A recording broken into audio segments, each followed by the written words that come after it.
The art of prison storytelling. That's what we're going to discuss in today's video. The reason we're going to discuss the art of prison storytelling is because I think it's important to discuss how to tell a prison story and how to come to a conclusion when telling a prison story. Every story should have some form of conclusion, even if that story's conclusion is a cliffhanger. Here's the thing.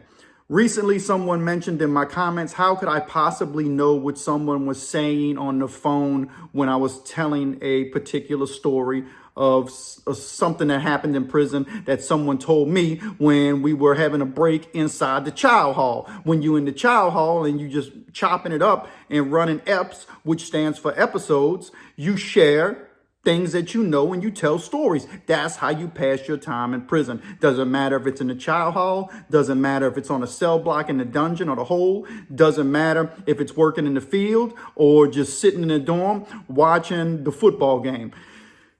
The art of storytelling in prison is something that helps inmates and convicts get through their prison sentence.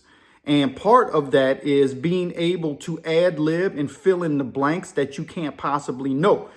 In prison, there is no Google, there is no internet, and often, even back in the days, there was not no encyclopedia. You could not go to a reference source like the library and pull up books anytime you felt the need to pull up information so you could fill in your story and fill in your blanks. You had to do your best with word of mouth, and you can also do your best with the information that's provided. Often on a cell block, the only information in the dungeon that you're going to get is letters that are coming from home. Or if someone sends a news clipping, which you can send a news clipping, but you ain't going to get no full newspaper or no full book just sent through the mail in the dungeon. That's why it's called the dungeon. It's the hole. You ain't got no rights, but you can still get letters. So sometimes a newspaper clipping will slip its way through the cracks or through whatever letter someone's family members wrote them.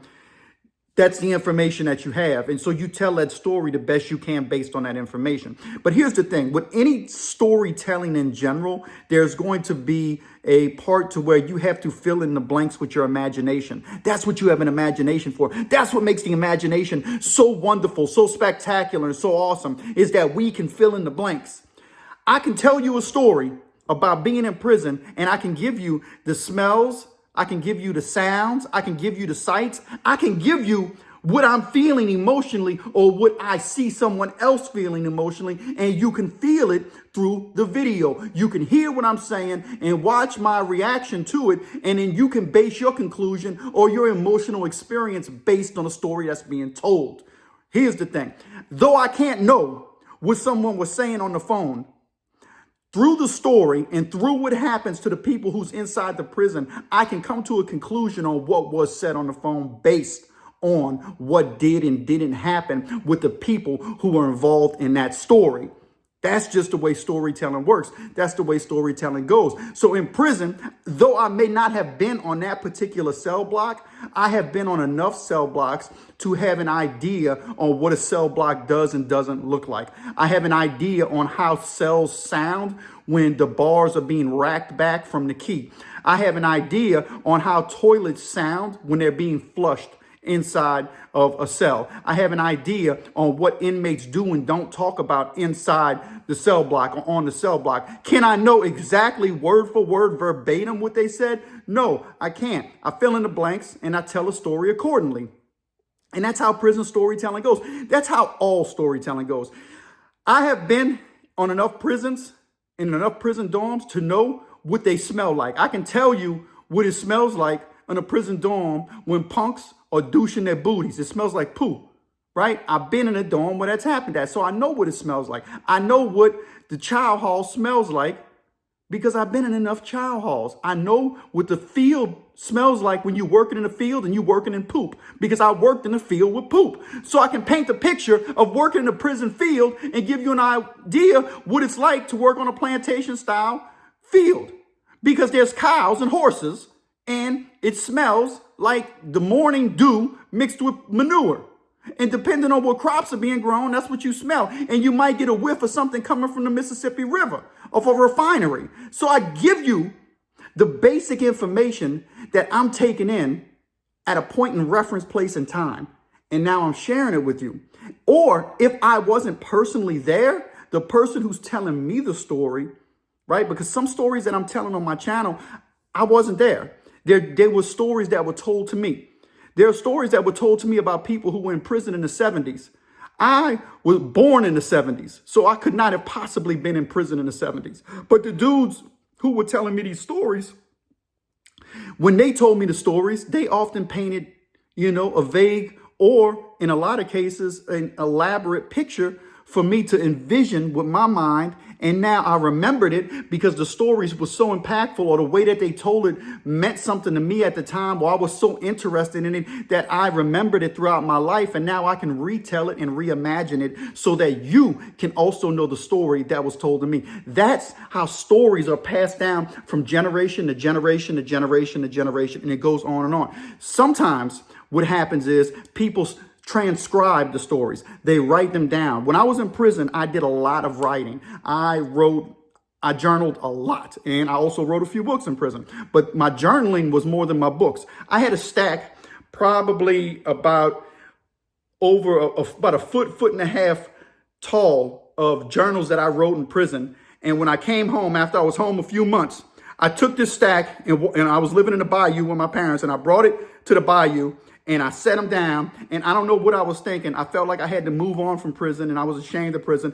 I took some gasoline, I poured it on my writings, and I lit them on fire, and I watched them burn. And let me tell you something that's so ironic. The moment that they caught flame, I think I instantly regretted it. To this day, all that writing is gone.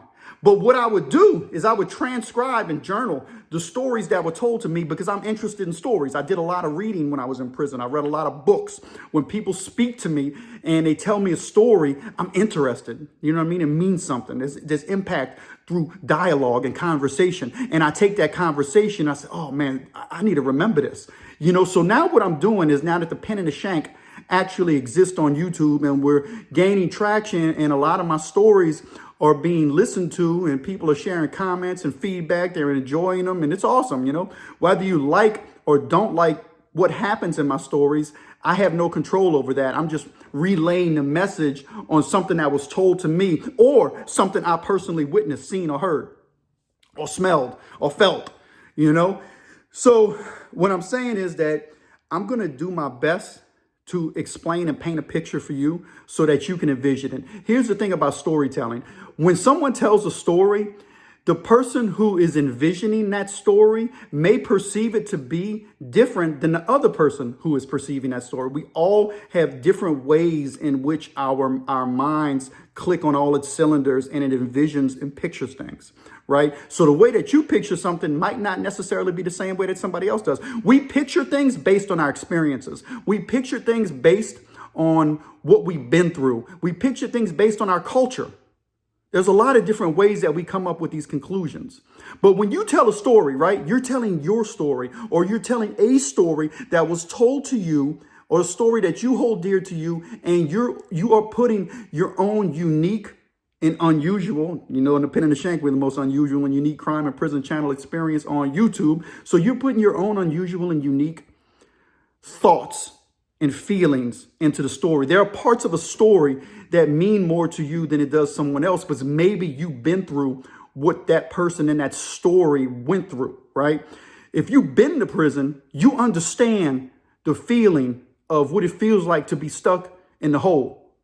If you've never been in a hole, then you don't know. You can only envision it. And so the best way that you can envision it is the way that I, the storyteller, paints the picture, or whoever it is that's telling the story paints the picture. When you go see a movie, depending on who the director is, that's going to depend on how the movie transpires throughout the entire film.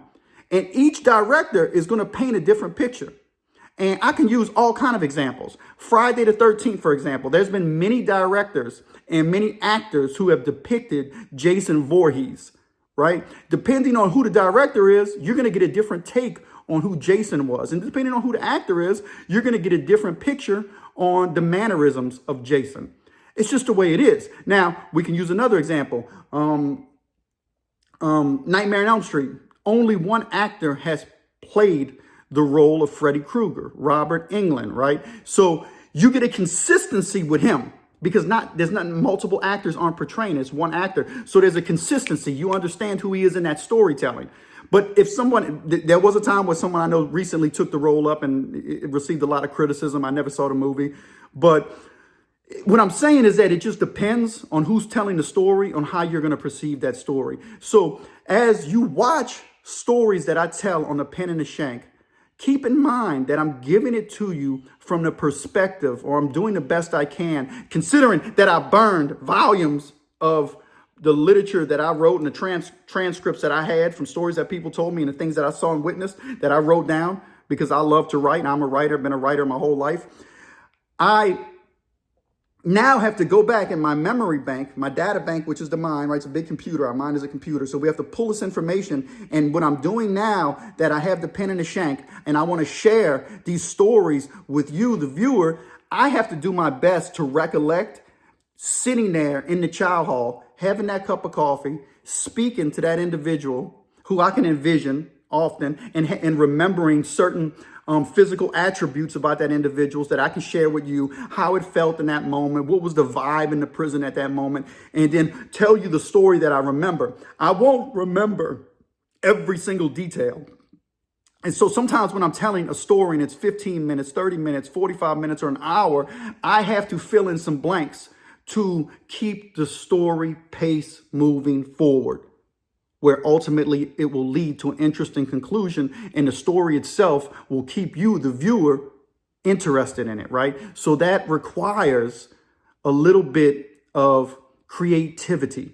And so it's okay to use creativity when you're telling a story. So when I'm on the phone or I'm portraying someone on the phone and I'm telling you what the person on the other side of the line said, though the person who's telling me the story did not necessarily hear what the person said, we drew a conclusion based on the final, reaction of what happened in that story, on what probably likely went on with that conversation. And it can make sense. It has to make sense for the story to make sense.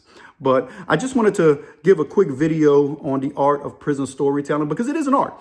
If you watch prison YouTube channels in the prison YouTube genre, there's a lot of different people and a lot of different people tell their stories differently. Some people tell it from a more raw, masculine, manly perspective. Some people tell it from more emotional, perspective. Some people tell it from a perspective of fear. Some tell it from a perspective of anger. Some people tell it from a perspective of sadness. And depending on what perspective you get, that's going to be the difference on how that story is painted as a picture for you, the viewer or the listener.